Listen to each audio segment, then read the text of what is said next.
What's up, gentlemen? So we're going to break down another text example in this one. So the title of this Reddit post is "Men are really out there shooting themselves in the foot." And when I read this, I'm like, yeah, she is 100% right, because a woman actually posted this on the forum. This guy, he had the date in the bag, but then he made some mistakes. He showed basically throughout this text conversation that he's not reading the situation properly, and that because of that, she eventually was like, yeah, you know what? Let's forget about this. Even though she gave him all the chances in the book. So let's jump right into it. The last messages that you can see here is that I haven't even watched. I don't think my song is terrible. That suggests to me that there was a lot of small talk over here. That there was a lot of get to know you questions. What a lot of guys do, which is what they shouldn't. He asks her, what are you doing after work? Yeah, I'm doing nothing. That's a green light. She gives him all the space. Schedule a date, go for drinks, or do something fun. And he's like, chill with me. Yeah, with the begging emoji.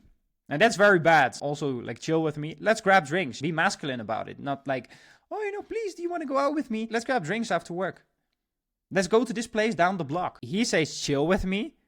Then she says, should we finally grab a drink? Basically pointing like, hey, yeah, like, let's grab drinks together. And this is where he starts really coming off very socially awkward.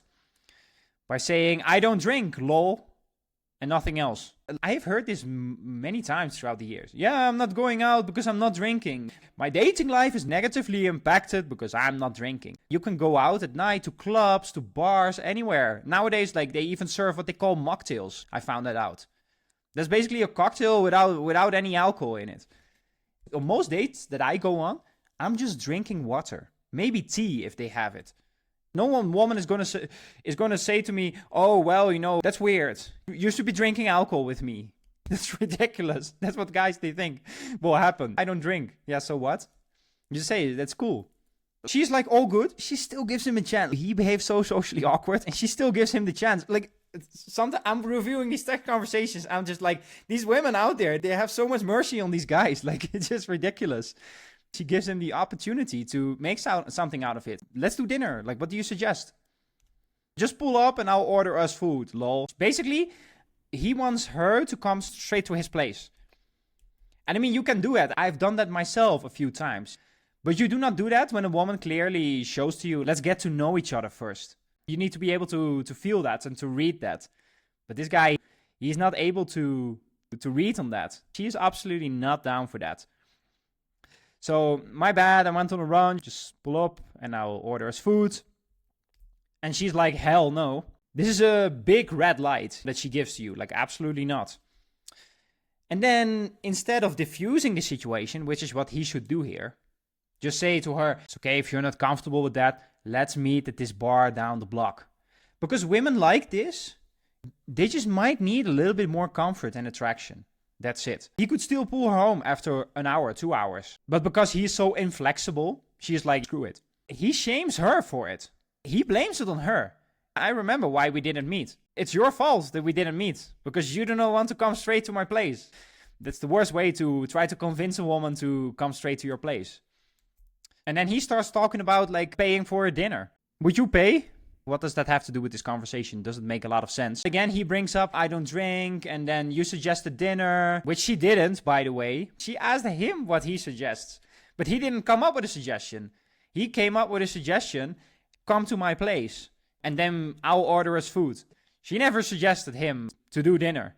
I'm down if you pay. Basically, he says you should pay because I'm not even down for food anyway. This makes no sense whatsoever. Because ultimately, it should be about meeting her and having a good time with her. She tells him, good luck finding someone because, like, I'm out. That's what she says. He makes it even better by telling her, oh, look at all the options that I have all of these women in my inbox. They all want to come over straight to my place and have some bedroom action with me. You're still cute though. You can write me when you change your mind. Only someone that is insecure is saying this. Because you can look at this texting. If you text like this, you're not going to have a lot of opportunities. You're not going to have a lot of women like coming over straight to your place. And that's also why he feels the need to mention it. Because also by you mentioning it, you come off unbelievable. Women are going to think, well, this guy, he doesn't have a lot of options. That's why he feels the need to basically prove to himself, you know, woman, I have all these options. all of these women coming over to my place and tearing my clothes off. You never rub into a woman's face that you are sleeping with other women and that you have a ton of options. If he really had all of these options, he wouldn't even care that this woman says no to him. Because when a woman blocks me or becomes angry at me or whatever, I'm like, yeah, I don't really care. I have other women in my inbox, other women to go out with. What he should have done instead is just set up the date at a bar near his place, or at a lounge, or at a Starbucks, as long as it's close to his place. Because she was so down for him. She gave him so many opportunities to make something out of this. It's not her fault, again. Setting up logistics and setting up a date, and towards the end is very easy. First you seed the idea, and he kind of did that in the beginning, which was, okay, chill with me, this is not a good way. Let's grab drinks near, like at this bar here down the block. And then set up a time and get together. And don't make a fuss about her not coming over to your place straight away. In those cases, you should be flexible. And then if the vibe is there, then she will want to come home with you. So it's not even going to cost you that much more time the moment that you do that. That's it, guys. Setting up a date should be very easy.